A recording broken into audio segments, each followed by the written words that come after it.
Haleluya. Ada haleluya. Amin. Nah, kita berhenti dulu sejenak serial khotbah kita yang kemarin. Kenapa? Karena sudah mau masuk minggu Paskah atau pra Jumat Agung. Oleh karena itu 2 minggu ini sebenarnya harusnya 4 kali. 2 minggu ini kita akan belajar tentang Via Dolorosa atau jalan menuju salib Kristus, dan hari ini kita belajar tentang Taman Getsemani, dan nanti terakhir sebelum Jumat Agung kita akan belajar satu hal yang akan membuat kita juga menjadi mengerti arti sebuah jalan salib atau Via Dolorosa. Nah, Bapak Ibu Saudara yang terkasih, hari ini siapa di antara kita yang diberkati Tuhan dengan luar biasa setelah 1 minggu? Mari kita lambaikan tangan kita. Ada haleluya. Sudah luar biasa, bukan hanya diberkati secara material, tetapi juga diberkati secara rohani. Nah, mari kita buka Injil Matius pasal 26 ayat 36 sampai 46. Nanti kita akan baca Injil sinopsisnya di kitab Markus, di Injil Markus pasal yang ke-14 ayat 32 sampai 42. Kalau Bapak Ibu Saudara sudah menjumpai, saya undang untuk bangkit berdiri dan kita baca secara berganti-gantian. Dingin-dingin, nggak pada lemes kan? Ada haleluya. Amin. Yuk kita semangat. Yuk, Matius pasal 26 ayat 36. Maka sampailah Yesus bersama-sama murid-muridnya ke suatu tempat yang bernama Getsemani.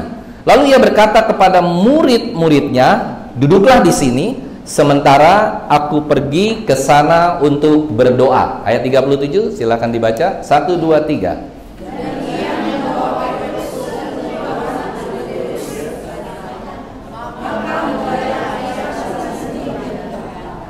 Lalu katanya kepada mereka, "Hatiku sangat sedih, seperti mau mati rasanya.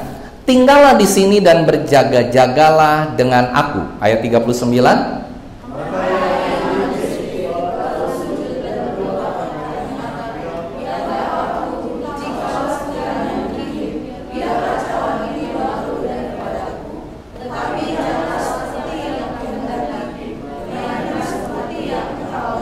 Amin. Setelah itu ia kembali kepada murid-muridnya itu dan mendapati mereka sedang tidur. Dan ia berkata kepada Petrus, "Tidakkah kamu sanggup berjaga-jaga 1 jam dengan aku?" Ayat 41.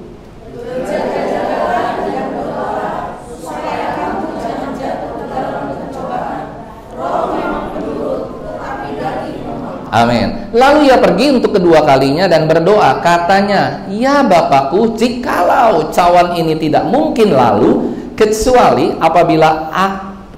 apabila aku meminumnya, jadilah kehendakmu." Ayat 43.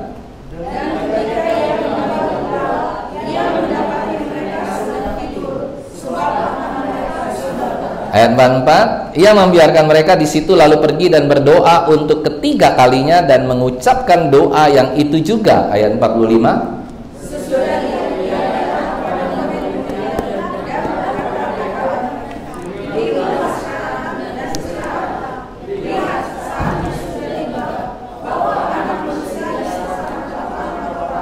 Yuk kita baca bersama-sama. 1, 2, 3. "Bangunlah, marilah kita pergi. Dia yang menyerahkan aku sudah dekat." Dah, Tuhan memberkati. Silakan duduk.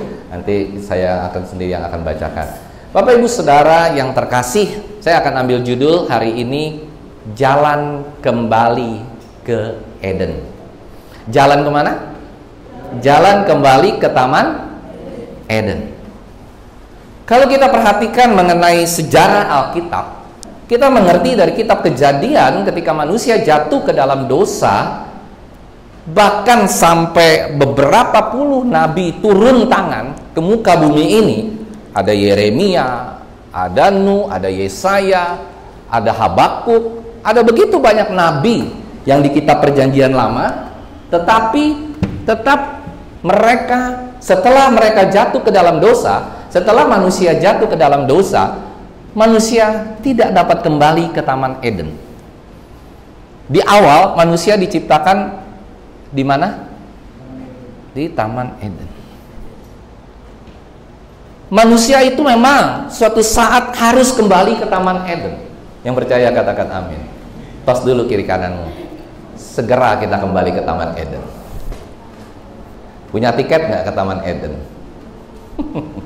Kita harus kembali kemana? Ke Taman Eden, bukan ke Taman Bunga Cibubur. Ada haleluya. Bukan ke Taman Puncak, ya kan? Bukan ke Ciloto, tapi kita harus kembali ke Taman Eden. Bapak Ibu Saudara yang terkasih, tidak ada pintu lain. Karena Yesus katakan dengan jelas bahwa akulah jalan dan kebenaran dan hidup. Tidak ada seorang pun dapat sampai kepada Bapa kalau tidak melalui aku. Jadi Yesus juga katakan akulah pintu. Jadi kalau tidak kita masuk ke dalam pintu tersebut, kalau kita tidak bertemu dengan pintu tersebut, kita tidak akan bisa kembali ke Taman Eden. Apa arti Taman Eden? Ke surga. Hatiku rindu mau ke sanalah. Bukan apa saudara? Bukan bertamu, tapi tinggal selamanya. Saudara mau bertamu di Taman Eden atau mau tinggal selamanya? Yang mau tinggal selamanya angkat tangan. Besok pulang langsung ke surga. Saudara yang terkasih, kalau kita perhatikan baik-baik, ini adalah satu cara setelah begitu banyak kejadian di kitab Perjanjian Lama, manusia mengalami kegagalan. Setelah Tuhan mengirim beberapa nabi yang begitu luar biasa, bahkan Tuhan dengan murkanya, dia sudah pernah memberikan satu peringatan yang besar di muka bumi ini, yaitu ketika terjadi banjir Nuh. Tetap manusia tidak mau kembali ke Taman Eden. Balik lagi, setelah semua manusia musnah, hanya tinggal Nuh, istrinya, dan ketiga anaknya, serta ketiga mantunya. Jadi ada berapa orang? 8 orang. Tapi tiba-tiba saudara terjadi lagi, Nuh telanjang, ya kan? Sehingga ada anaknya yang melihat, wah, kejadian lagi, ya kan? Tidak baik lagi, dosa lagi. Padahal sudah dimusnahkan semua. Nah, Allah, tapi agak hati-hati ya, jangan sampai kita punya konotasi begini, Pak, berarti Allah itu gagal dong di kitab Perjanjian Lama. No, ini masih di dalam perencanaan tentang bagaimana Allah menyelamatkan umat manusia. Dia sedang merendah, dia sedang menjahit, dia sedang menenun untuk manusia itu bisa sampai ke Taman Eden. Jadi bukan kegagalan di kitab Perjanjian Lama, tetapi di kitab Perjanjian Lama adalah bayang-bayang dari Perjanjian Baru. Kenapa disebut bayang-bayang dari Perjanjian Baru? Karena di kitab Perjanjian Lama itu sudah banyak nabi yang mempunyai penglihatan bahwa suatu saat kelak akan lahir seorang bayi yang disebut Bapa yang ajaib, Raja yang kekal. Itu yang akan terjadi. Nah, Bapak Ibu Saudara, kalau kita tahu hal tersebut, berarti Kristus itu harus mengalami penderitaan yang luar biasa untuk manusia bisa kembali ke Taman Eden lewat Taman Getsemani. Kalau saudara perhatikan, nanti kita akan korek, buka lagi mungkin di minggu depan atau minggu depannya lagi. Ada 3 yang benar-benar menjadi tolok ukur dalam Alkitab. Pertama Taman Eden, kedua Taman Getsemani, yang ketiga taman apa? Ya, nanti Bapak Ibu Saudara coba cari 3 taman ini yang menjadi titik. Kalau Bapak Ibu Saudara ketemu, luar biasa. Ya, tapi jangan lewat Google. Deborah udah siap-siap Google. Ada 3 taman yang harus dan tidak bisa tidak, dan inilah merupakan tonggak sejarah Yesus menyelamatkan umat manusia. Nah, Bapak Ibu Saudara, perjalanan yang telah ditempuh oleh Tuhan Yesus menuju jalan salib ini adalah sebuah contoh teladan. Nah, ini. Jadi kalau kita pikir-pikir, kenapa sih Pak Yesus itu harus memperlihatkan? Kenapa nggak Yesus langsung saja merestorasi dosa manusia? Menurut Bapak Ibu Saudara, bisa nggak Yesus mengampuni seluruh dosa manusia pada satu hari, satu kali secara berbarengan? Bisa atau enggak? Bisa. Tapi kenapa dia harus melewati jalan Via Dolorosa? Kenapa harus lewat jalan kesengsaraan? Ya apa ya? Kenapa gitu loh? Ini sebenarnya merupakan role model atau teladan bagi kita orang-orang percaya, supaya ini adalah gambaran iman yang sejati ketika kita menjadi pengikut Kristus yang sejati.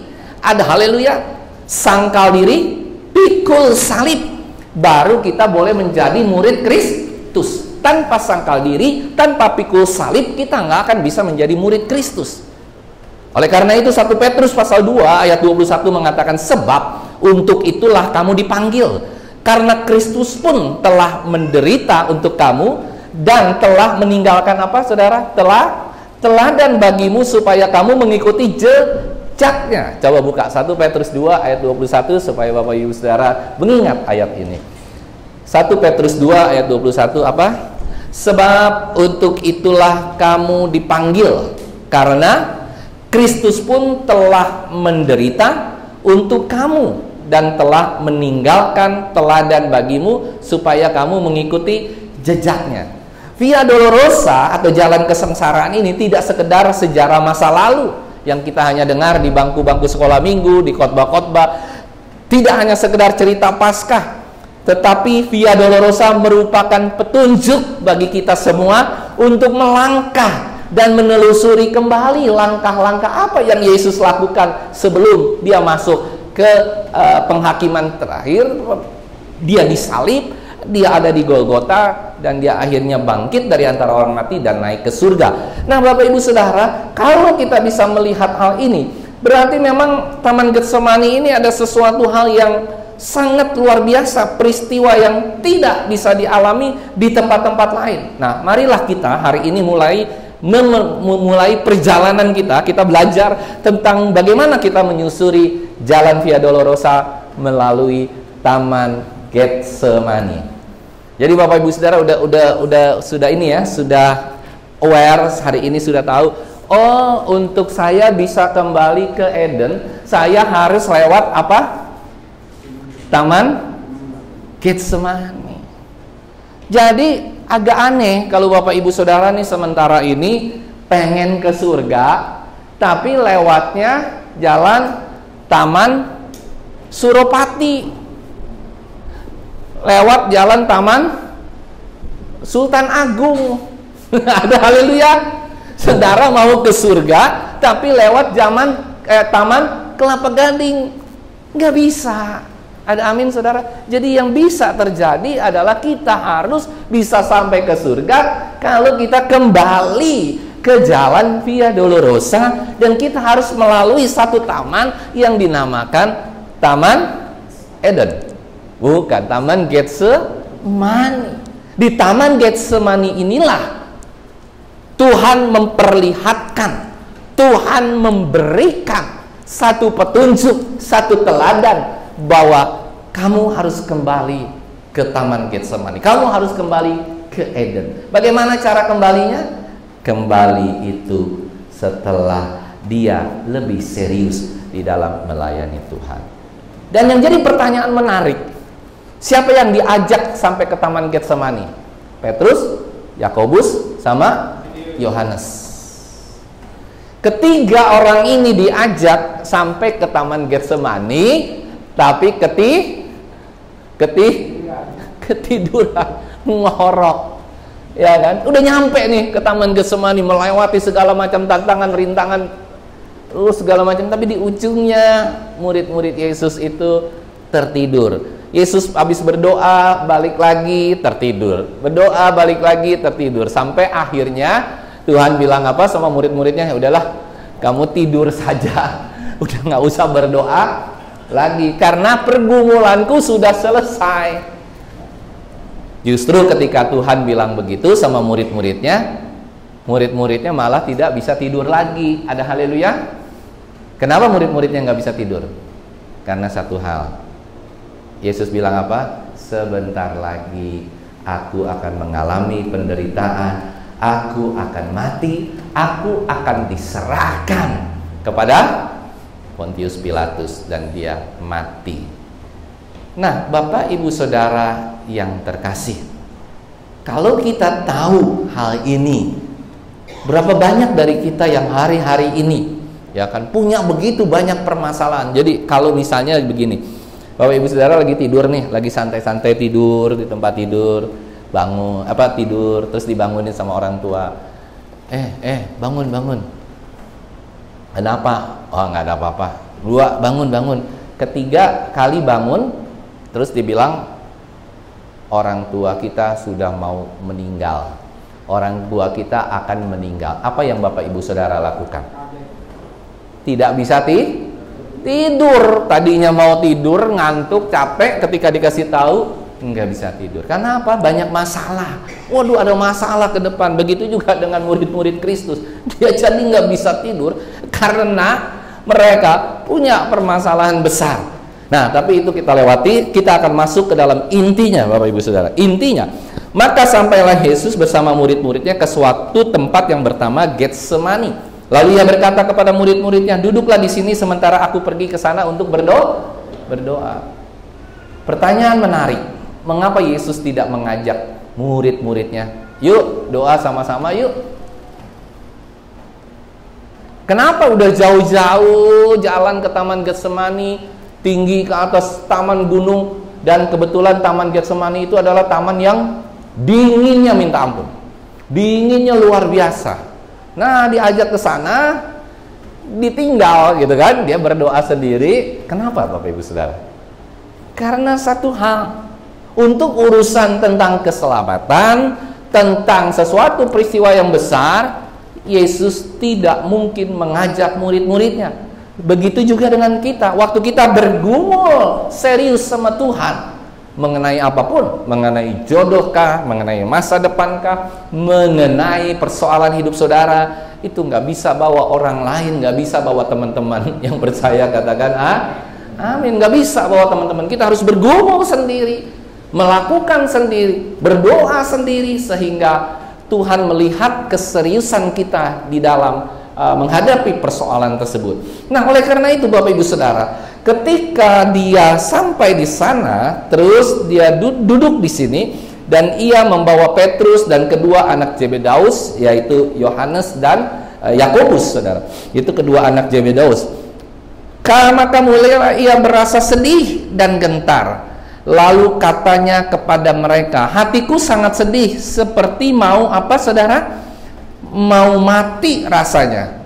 Tinggallah di sini dan berjaga-jagalah dengan aku. Saudara yang terkasih di dalam nama Tuhan Yesus Kristus. Di sini kalau kita melihat pandangan-pandangan ahli teologi, kita bisa mendapati bahwa kok Yesus seperti itu ya? Beberapa ahli teologi, beberapa ahli filsafat itu mengatakan seperti ini. Kok Yesus, katanya Yesus walaupun dia 100% manusia dan 100% Allah, waktu dia manusia 100% dia juga hebat kan, kuat menghadapi segala sesuatu. Tetapi di ujung, kok Yesus seperti pengecut? Kok Yesus seperti seseorang yang kehilangan Allahnya? Dia merasa gentar, dia merasa takut. Dan ini menjadi bahan perdebatan sama ahli-ahli teologi yang mengatakan, wah ternyata memang ya, Yesus itu penakut. Ya kan? Yesus itu nggak berani. Oh, menghadapi kematian aja dia nggak berani. Padahal sebenarnya tidak begitu. Sebenarnya yang terjadi adalah, kenapa Yesus takut? Kenapa Yesus gentar? Karena Yesus akan ditinggalkan oleh Allah. Untuk apa? Untuk dia menanggung seluruh dosa manusia. Jadi ketika orang manusia berdosa, saudara, Allah itu pasti akan meninggalkan kita. Pasti. Dia tetap ada, tetapi dia tinggalkan kita. Waktu Yesus menanggung seluruh beban dosa seluruh manusia, dia pasti akan ditinggalkan Allah untuk dia menerima penghukuman. Karena itu waktu di atas kayu salib, Eloi, Eloi, lama sabachthani. Ya Allahku, mengapa engkau meninggalkan aku? Jadi kesedihan Yesus bukan dia takut mati, Bapak Ibu Saudara. Ada amin? Bukan dia takut mati, matinya dia nggak takut. Tetapi yang dia takuti adalah satu hal, ketika dia kehilangan siapa saudara? kehilangan kepercayaan Allah, dan Allah akan meninggalkan dia. Itu yang paling ditakuti oleh Tuhan kita Yesus Kristus. Yang percaya katakan amin. Bapak Ibu Saudara, pernahkah kita merasa ditinggalkan sama Tuhan? Coba kita pikir baik-baik. Pernah nggak kita merasa ditinggalkan oleh Tuhan? Mungkin melalui suatu bencana, melalui satu penyakit. Aduh Tuhan, kenapa tiba-tiba aku dikasih satu penyakit kanker otak misalnya? Kenapa aku dikasih penyakit kanker paru-paru?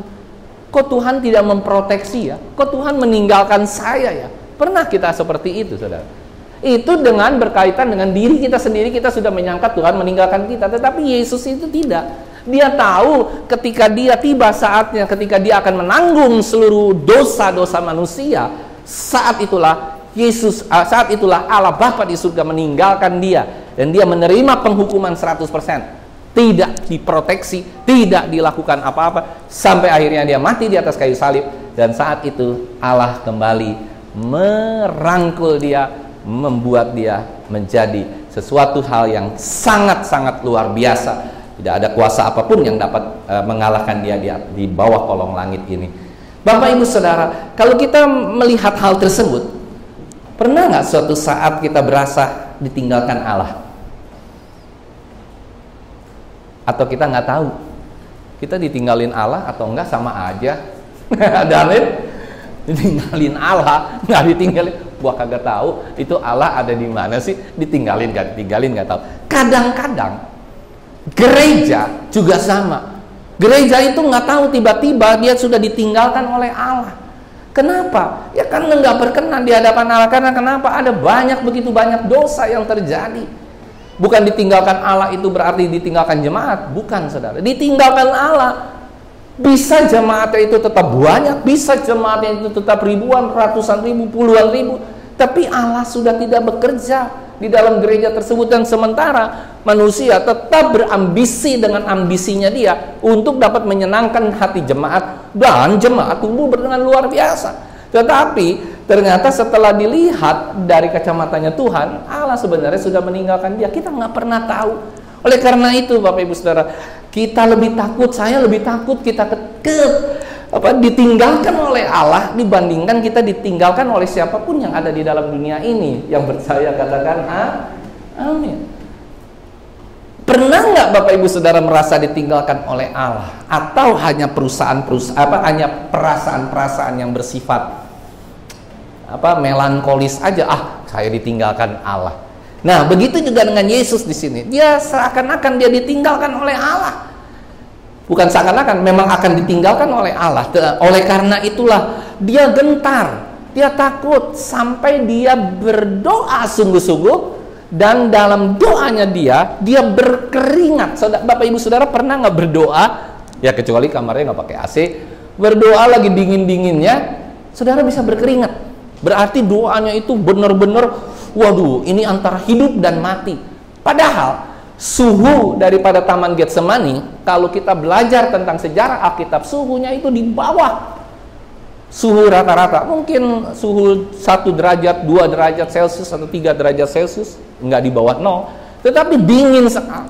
Yesus naik ke atas, Yesus berdoa, sementara begitu dingin, tapi Yesus berkeringat, bahkan mengeluarkan peluh seperti darah. Begitu luar biasanya pergumulan Kristus ini untuk menanggung seluruh dosa manusia. Bagaimana dengan kita ketika kita mengalami satu pencobaan, mengalami satu tantangan, rintangan yang berat dalam kehidupan kita, mengalami saat-saat terakhir dalam kehidupan kita? Harusnya kita berdoa sungguh-sungguh agar Tuhan menjamah kita, Tuhan membuat doa-doa kita bisa dijawab oleh Tuhan. Yang percaya katakan amin. Ada haleluya Bapak Ibu Saudara? Begitu luar biasanya Yesus dalam berdoa, dia gentar. Bahkan ahli teologi yang tadi saya bilang, ya, terus beberapa Bapak Ibu Saudara kenal nama Sokrates. Sokrates sampai bilang begini.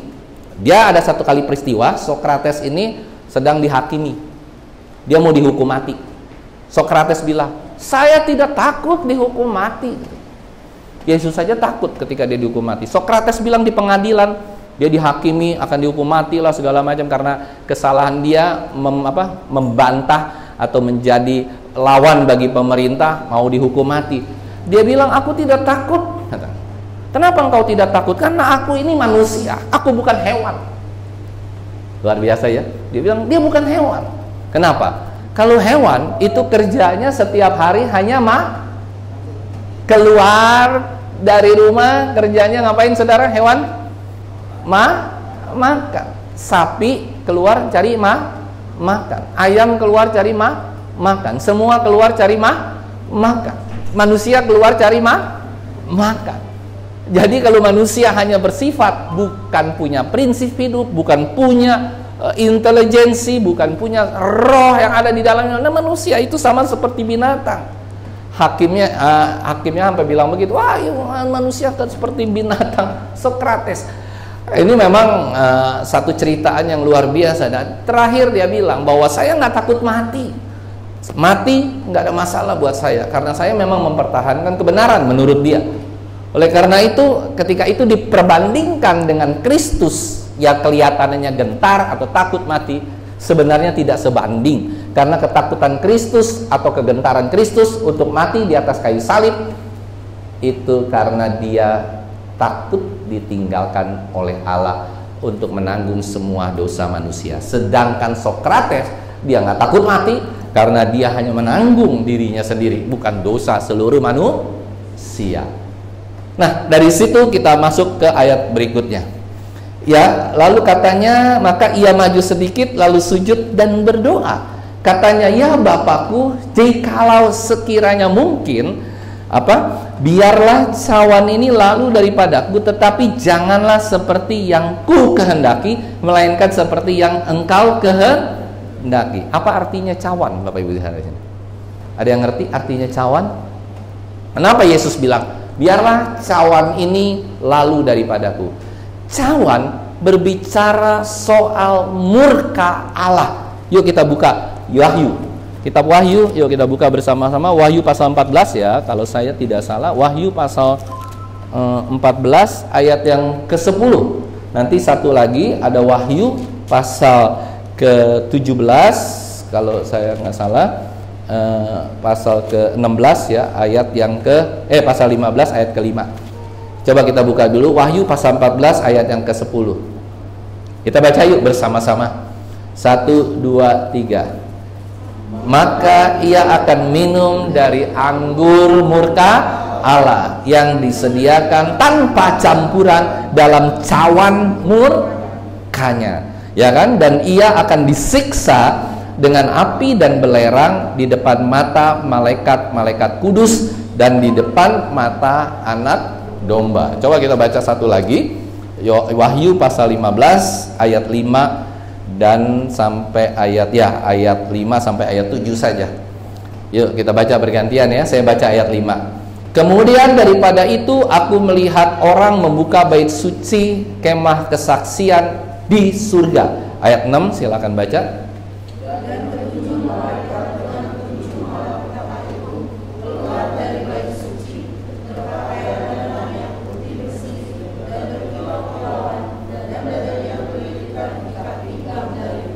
Dan satu dari keempat makhluk itu memberikan kepada ketujuh malaikat itu 7 cawan dari emas yang penuh berisi apa?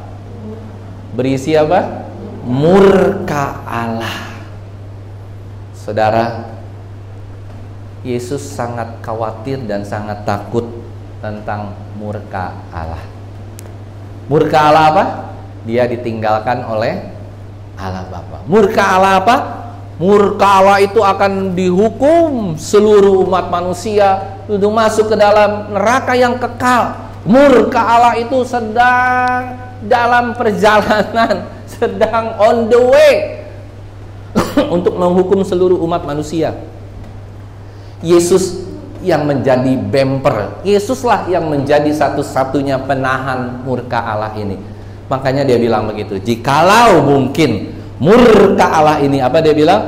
Jikalau mungkin, sekiranya mungkin, biarlah cawan ini lalu daripadaku, tetapi janganlah seperti yang ku kehendaki, melainkan seperti yang engkau kehendaki, walaupun mungkin cawan itu lalu, tetapi bukan karena dia. Tapi kalau tidak mungkin, ya udah, berarti cawan itu harus dia tanggung sepenuhnya, dan dia harus masuk ke dalam kayu salib, masuk ke dihukum di atas kayu salib.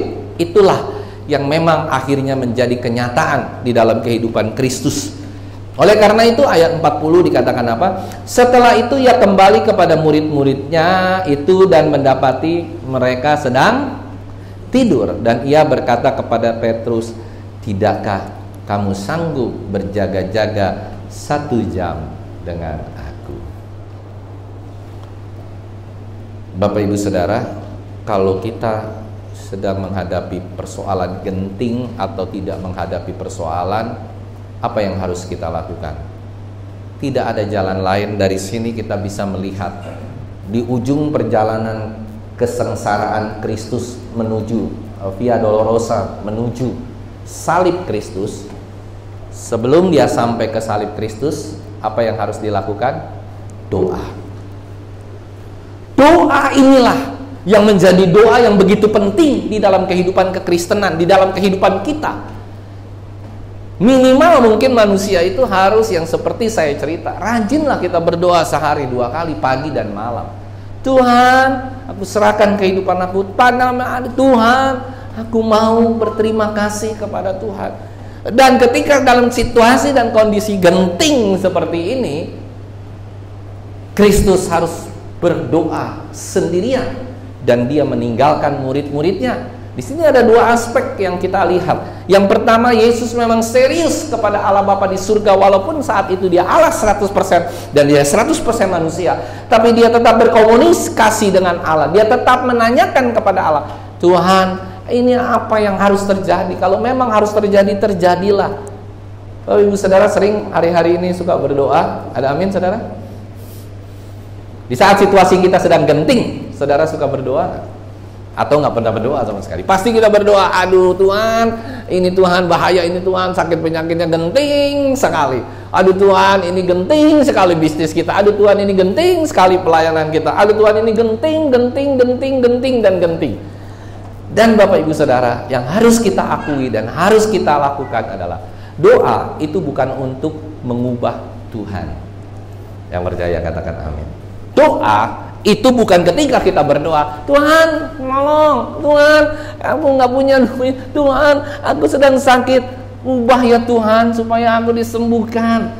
Konotasi itu yang ada seharusnya dalam kehidupan kita yang biasanya kita lakukan. Tetapi tidak, harusnya doa itu bukan mengubah Tuhan untuk melakukan sesuatu, tetapi doa itu mengubah kita untuk dapat melakukan sesuatu, mengubah karakter kita. Jadi seandainya doa itu juga tidak dijawab oleh Tuhan, bukan berarti doa itu tidak dijawab. Doa itu tidak dijawab oleh Tuhan karena satu hal, karena Tuhan memang menginginkan itu terjadi. Dan doa bukan mengubah Tuhan, tapi doa mengubah kita supaya kita menjadi lebih kuat. Mungkin ketika kita berdoa sakit penyakit kita nggak disembuhkan. Mungkin ketika kita berdoa bisnis kita, mungkin ketika kita berdoa kita nggak dapat pekerjaan, masih nggak bekerja. Apa yang Tuhan rindukan terjadi dalam kehidupan kita? Tuhan melihat proses, bukan hasil. Proses inilah yang selalu Tuhan lihat dalam kehidupan kita, sehingga ketika kita berdoa, prosesnya inilah yang dia sangat rindukan. Kita datang ke hadirat Tuhan, dia lihat prosesnya, kita dikuatkan, kita diberikan pengertian-pengertian yang akhirnya merubah karakter kita di dalam doa. Ada haleluya. Bapak Ibu Saudara sering nggak berdoa buat istri, buat suami, buat anak-anak? Halo, sering nggak? Terus ketika kita berdoa, kok sama Tuhan? Aku berdoa supaya suami aku lemah lembut, suami aku royal, supaya suami aku tambah sehat, tambah ganteng, tambah luar biasa. Ada amin? Tapi yang terjadi, Tuhan Yesus tidak berubah, suamiku juga tidak berubah. Terus saudara akan bilang begini, apa artinya Tuhan? Aku berdoa mati-matian tiap hari, doa. Suamiku sama aja, kasar tetap kasar, pelit tetap pelit, ini tetap pelit, semua tetap kembali. Yang harus diubah siapa? Kita. Tuhan sudah ubah suamimu, tapi engkau belum berubah. Engkau, Tuhan sudah ubah istrimu, tapi kita tidak berubah. Ya balik lagi, bolak-balik, ribut lagi. Karena Tuhan menginginkan ketika kita berdoa, kita juga dirubah, kita juga merubah diri kita. Ya, kita harus lebih bersabar. Ya, kita harus lebih mengerti tentang kemauan suami. Tuhan akan tunjukkan, dan ketika kita berdoa, itu akan benar-benar masuk ke dalam sanubari kita, hati kita yang paling dalam. Kita diberikan pengertian hikmat daripada Allah yang tidak sepotong-sepotong. Ada haleluya? Hikmat daripada Allah yang tidak sepotong-sepotong. Dia akan membuka pikiran kita seluas samudra, sehingga kita dimampukan untuk terus berjalan. Karena itu pasangan suami istri tidak main-main. Ada haleluya? Ketika dia mengucapkan janji di depan pendeta atau di depan Tuhan, apakah kau menerimanya dalam suka dan duka? Amin. Apakah engkau menerimanya, ya kan? Waktu engkau masih punya gigi utuh, dan setelah suamimu tidak punya gigi sama sekali, apakah engkau masih bisa terima? Ya, misalkan orang yang tadinya, waduh, aku seneng ya ngelihat suamiku punya kumis, punya gigi. Nah, kalau kumisnya hilang, kalau semakin tua kan orang kumisnya semakin rontok, giginya juga hilang satu-satu. Pasti nggak kita mencintai dia? Sang istri juga sama. Kalau dulu, waduh, bodinya bakal bagaikan gitar dari Spanyol. Kalau sekarang bagaikan pohon jati dari Purwokerto. Ada haleluya? Ya kan, bisa mengalami satu shifting yang luar biasa. Tapi tetapkah suamimu mencintaimu? Karena pernikahan itu about komitmen, tidak mengenai hal-hal yang bersifat fisikal. Karena fisikal itu hanya sementara, cinta itu hanya sementara, tapi kasih menutupi segala sesuatu. Yang percaya katakan amin. Dulu istriku, waduh, pipinya, wajahnya, maksudnya calon ya, pasang, begitu bersih, begitu luar biasa. Wah, tapi setelah umur 65, 70, 75, apa yang terjadi dengan suami dan istrimu? Keriput nggak? Ya kan? Bisa disetrika nggak? Serika, ya kan? Serika. Jadi saya mau katakan hari ini, kalau kita mengerti tentang doa, maka doa itu bukan doa yang memaksa Allah untuk melakukan segala kehendak kita, tapi kita harus katakan di dalam doa, bukan kehendakku yang jadi, tapi kehendakmu lah yang jadi. Karena otorisasi kedaulatan Tuhan tidak dapat dibatasi oleh apapun di dalam dunia ini. Dia Allah yang berdaulat, Dia yang menciptakan kita. Dia mau sembuhkan, Dia tidak mau sembuhkan. Dia mau buat kita kaya, Dia mau buat kita miskin, Dia mau buat kita sakit, Dia mau buat apapun dalam kehidupan kita. Kita tetap bilang, terima kasih Tuhan, Engkau Allah yang berdaulat dalam hidupku. Yang percaya katakan amin. Tetap tenang dalam situasi dan kondisi apapun, nggak perlu khawatir. Dia tetap Allah yang selalu ada dalam kehidupan kita. Terus kita lanjutkan ayat 41, berjaga-jagalah dan berdoalah supaya kamu jangan jatuh dalam pencobaan. Roh memang penurut, tetapi daging lemah. Ini sudah berkali-kali Tuhan katakan. Kita mau doa males, kita mau ke gereja males, kita mau ini males. Memang semangatnya menggebu-gebu, tetapi dagingnya kita lemah dan lemah. Di dalam berbagai macam hal, situasi dan kondisi, Tuhan ingin memberikan satu statement yang penting di sini. Apa itu statementnya, saudara? Yesus itu 100% manusia dan Yesus itu 100% Allah, dan ini ada di dalam satu tubuh. Apa yang terjadi? Makanya itu dia katakan roh itu penurut, tetapi daging lemah. Roh itu dia pasti akan menuruti keinginan Kristus. Seperti kita nih, roh kita ini sebenarnya Roh kita dari Allah itu sebenarnya selalu mengingini sesuatu yang baik, selalu mengingini sesuatu yang luar biasa. Tetapi kedagingan kita itu yang seringkali nggak tahan, saudara, dengan segala macam tantangan, rintangan yang terjadi hari-hari ini dalam kehidupan kita. Kita nggak tahan. Oleh karena itu seringkali banyak penyelewengan, seringkali banyak korupsi, seringkali banyak kejahatan. Itu karena daging kita nggak kuat, daging kita tarik-menarik. Roh kita sudah diberkati oleh Tuhan, tetapi daging kita nggak bisa sembarangan itu. Daging kita selalu menginginkan, waduh, ini daging kita itu lebih dominan karena kita masih hidup di dalam dunia. Oleh karena itu kalau saudara nggak pernah berdoa, nggak pernah baca firman, nggak pernah melakukan apa-apa, apa yang harus kita lakukan? Dan inilah yang Tuhan ingin berikan kepada kita.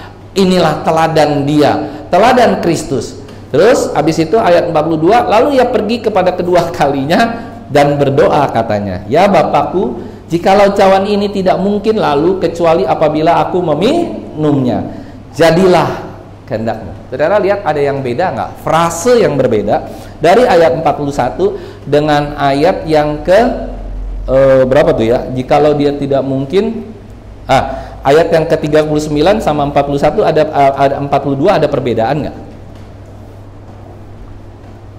Dia nggak bilang begini lagi, saudara. Nggak bilang kalau bukan kehendakku, kehendakmu yang jadi. Dia nggak bilang. Langsung Yesus bilang apa? Jadilah kehendak. Dalam pergumulan hidup saudara, ketika Bapak Ibu Saudara sudah tidak lagi menjumpai, semuanya mentok, kiri kanan depan belakang mentok, atas bawah mentok, semua mentok, nggak tahu lagi harus melakukan apa, ya. Tuh harus kita, satu statement yang harus muncul dalam kehidupan kita, di dalam kesengsaraan kita, di dalam apapun yang terjadi dalam hidup kita. Kita nggak bisa lagi nego sama Tuhan. Tuhan, aku nego. Tuhan, ini buka jalan Tuhan, kiri kanan depan belakang atas bawah, pokoknya Tuhan buka jalan. Dan seringkali kan pendeta mengajari kita seperti itu. Di saat sudah dalam keadaan kritis seperti itu, kita harus bilang sama Tuhan, jadilah kehendakmu, bukan kehendakku yang jadi. Jadilah kehendak Tuhan. Kita benar-benar berserah, ikhlas penuh sama Tuhan, biar Tuhan yang memimpin hidup kita. Dan saya yakin dan percaya, berjalan bersama dengan Tuhan tidak akan pernah ada jalan buntu. Katakan kiri kanan, jalan bersama dengan Tuhan tidak ada jalan buntu. Tidak ada jalan buntu. Tuhan nggak pernah. Kalau kita berjalan bersama manusia, saya mau tanya sama Bapak Ibu Saudara, apa tuh namanya satu lagi, Maps, bisa nggak ngasih tahu, wah di depan buntu? Dia cuman pok, wah tiba-tiba buntu, mundur lagi kita. Ya, sehebat apapun aplikasi, sehebat apapun dalam kehidupan kita, itu nggak pernah ada jalan, nggak pernah bisa tahu akan ada jalan buntu. Tapi Tuhan kita Yesus Kristus, kalau kita berjalan bersama dengan Dia, Dia ada di depan kita, Dia ada di samping kita, Dia memimpin hidup kita, Dia selalu akan tunjukkan jalan keluar yang terbaik buatmu di tempat ini. Yang percaya katakan amin. Tidak pernah ada jalan buntu dalam kehidupan manusia, selalu ada jalan keluar. Yang percaya katakan amin. Saudara perhatikan baik-baik. Dari kitab Kejadian sampai kitab Maleaki, sampai akhirnya dari Maleaki kurang lebih 400 tahun baru Tuhan berbicara kembali dengan manusia. Setelah Dia sempat tidak berbicara 400 tahun, saya mau tanya sama kita semua, seakan-akan bagi nabi, bagi manusia, jalan itu sudah buntu untuk manusia menemui keselamatan. Ya apa ya? Buntu. Gak ada harapan. Siapa yang memberikan harapan? Tuhan kita Yesus Kristus. Ketika ada satu statement dari Tuhan, akan lahir seorang juru selamat namanya Yesus Kristus. Dialah yang merupakan jalan dan kebenaran dan hidup. Bersamanya kita sanggup melewati segala jalan yang buntu menuju ke dalam Taman Eden atau ke dalam surga kembali. Yang percaya katakan amin.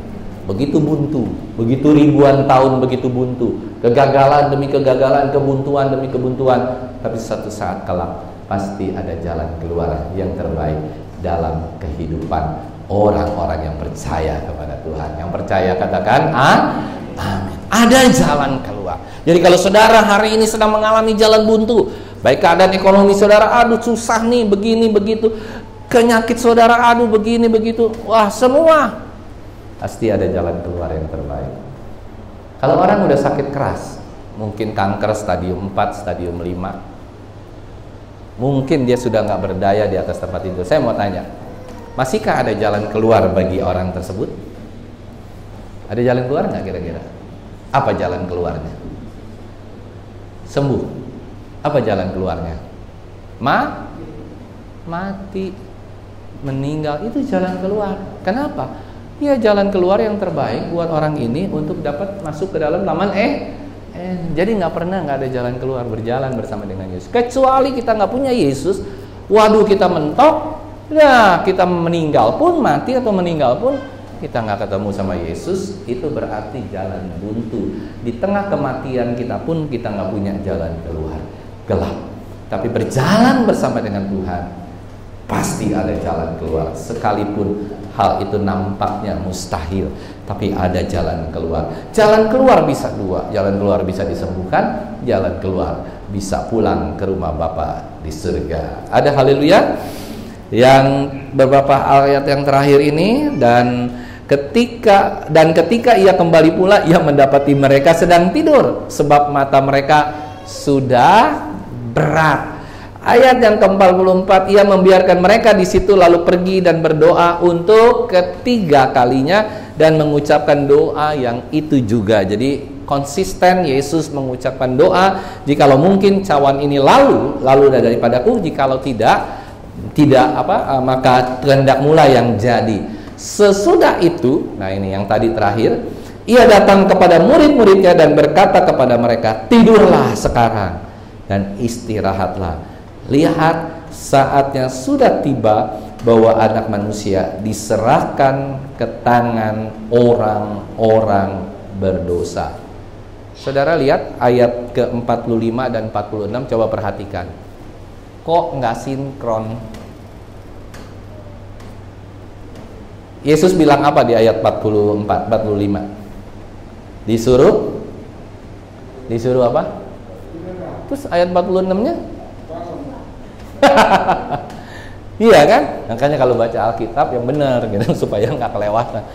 Yesus bilang, Pak tidur ya, ada D tidur ya, Yohanes, Yakobus, siapa? Petrus tidur ya. Terus habis itu Yesus bilang, ayo bangun. Kontradiksi nggak? Kenapa ini terjadi? Satu hal, karena Yesus sudah bilang bahwa dia akan disegerakan. Lah, murid-muridnya disuruh tidur, nggak bisa tidur. Matanya melotot, ya kan?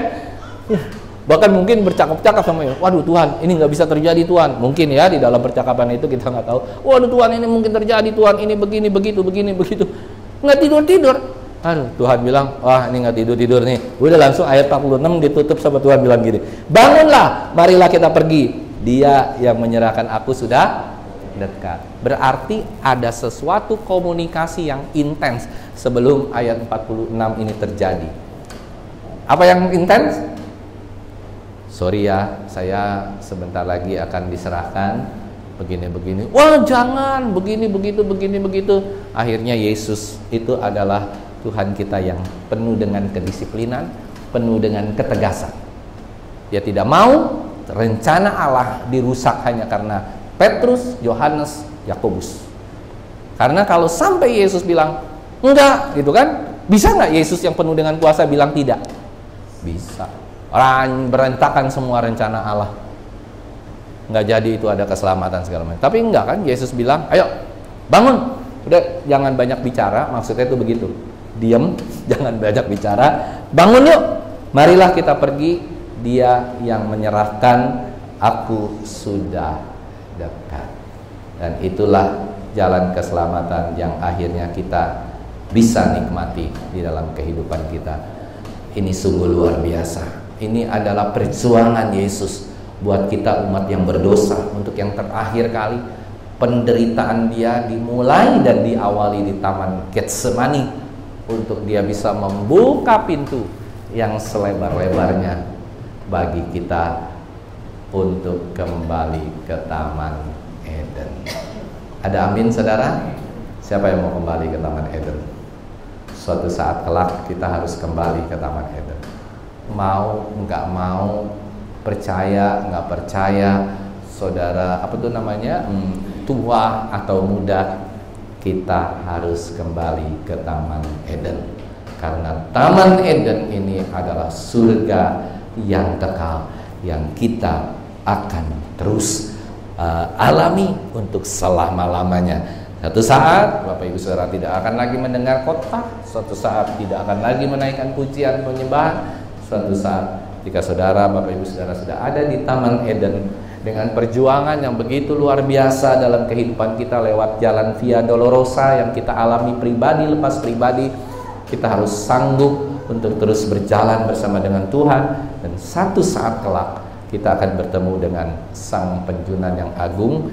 Kita suatu saat kelak kita akan bertemu dengan Bapa kita di surga. Ada amin saudara?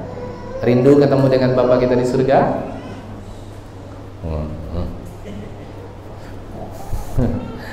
Ya kan, kalau kita rindu, ya puji Tuhan. Kalau Bapak Ibu Saudara belum rindu, ya puji Tuhan juga. Suatu saat kelak kita pasti akan bertemu. Saya yakin dan percaya seluruh umat di tempat ini pasti merindukan jalan ke surga, kembali ke Eden, atau saudara mau muter-muter di Taman Getsemani. Ada haleluya? Atau saudara, gua ke Taman Getsemani, ya kan, udah putar-putar aja di Taman Getsemani, nggak mau balik ke Eden. Kenapa saudara? Karena saudara nggak mau sangkal diri pikul salib. Itu sangkal diri pikul salib, itulah jalan Via Dolorosa. Sehingga ketika kita sampai ke Taman Eden, ketika kita sampai ke Taman Getsemani, harusnya kita melakukan satu part yang terakhir, yaitu berdoa, minta kehendak Tuhan, minta bilang, Tuhan bukakan jalan, saya mau kembali ke Taman Eden, pulang ke surga yang kekal. Makanya judul khotbah saya hari ini adalah kembali ke Taman Eden. Jalan ke Taman Eden hanya bisa melalui Taman Getsemani. Tuhan memberkati, biarlah kita semakin mengerti bahwa inilah yang harusnya kita lakukan dalam kehidupan kita pribadi lepas pribadi. Tuhan memberkati. Yuk kita angkat satu pujian sebelumnya kita berdoa terlebih dahulu. Bapa yang baik, kalau hari ini Tuhan kami sudah belajar satu perikop mengenai perjalanan kami ke Taman Eden kembali melalui Taman Getsemani. Biarlah dalam seluruh kehidupan kami Tuhan, penderitaan kami, pencobaan kami, apapun yang kami lakukan setiap hari, kami boleh lalui hari lepas hari, sehingga kami terus berjalan dalam kebenaran. Terima kasih Bapa yang baik. Biarlah firman Tuhan ini boleh menjadi rema dalam kehidupan kami, dan bukan hanya menjadi pendengar-pendengar firman, tapi kami menjadi pelaku-pelaku kebenaran. Haleluya.